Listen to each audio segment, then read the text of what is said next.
Hi, and welcome to the South Christian Church's online sermon.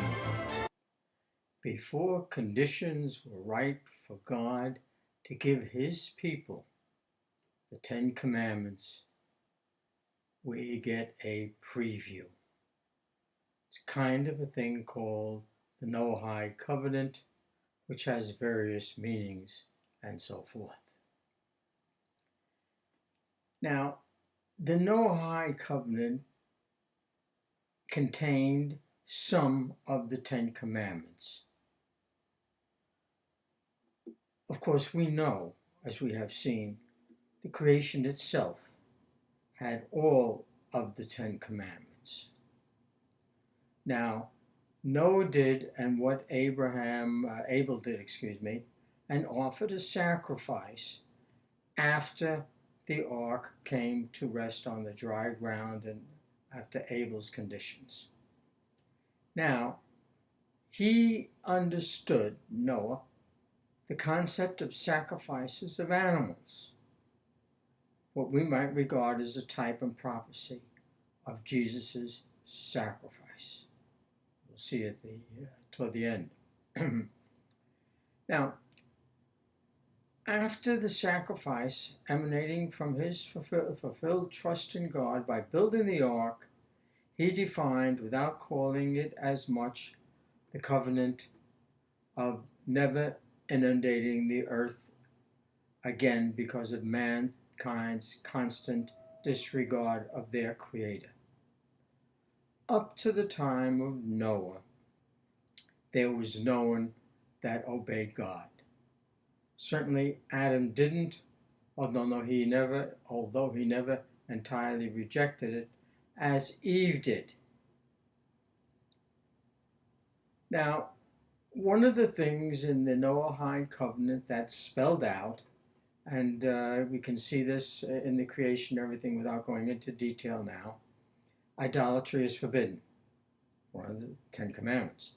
Second, man is commanded to believe in the one God alone and worship Him alone.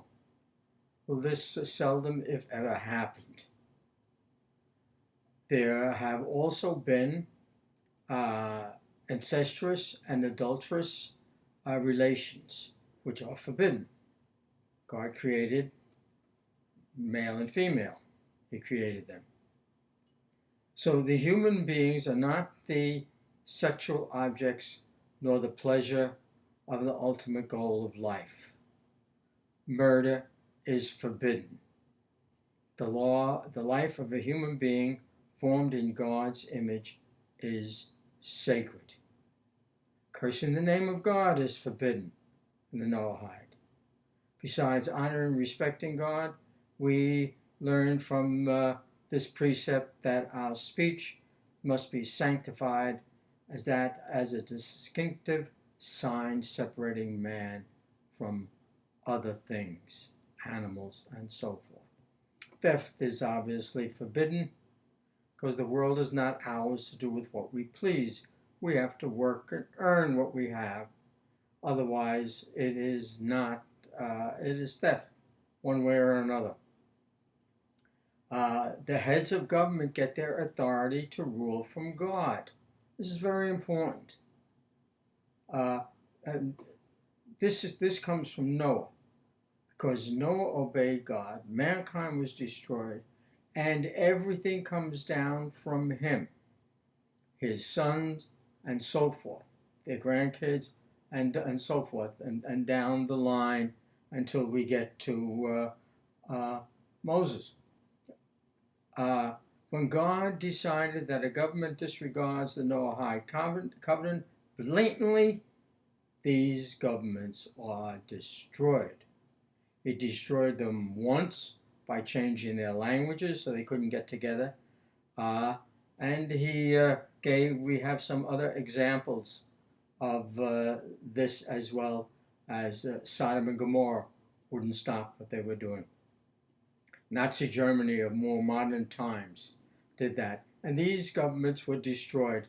And we could think of thousands of others if we go through history. The final destruction will come at the end time, like Noah's flood, but not with a flood.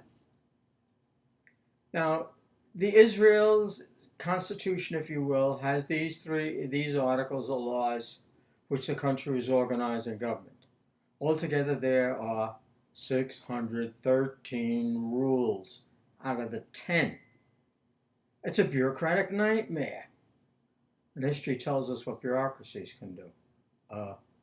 When God removed Israel from its land and scattered them among the nations, these statutes can no longer govern. Why by 613 rules?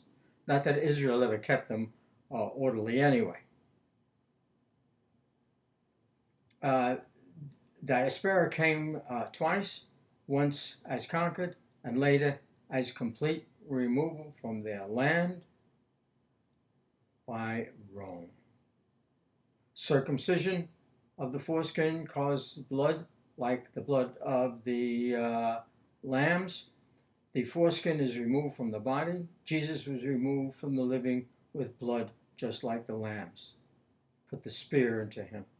All the blood came out. But now, the blood is, in the new covenant, wine. It's consumed, bread in the flesh, Passover.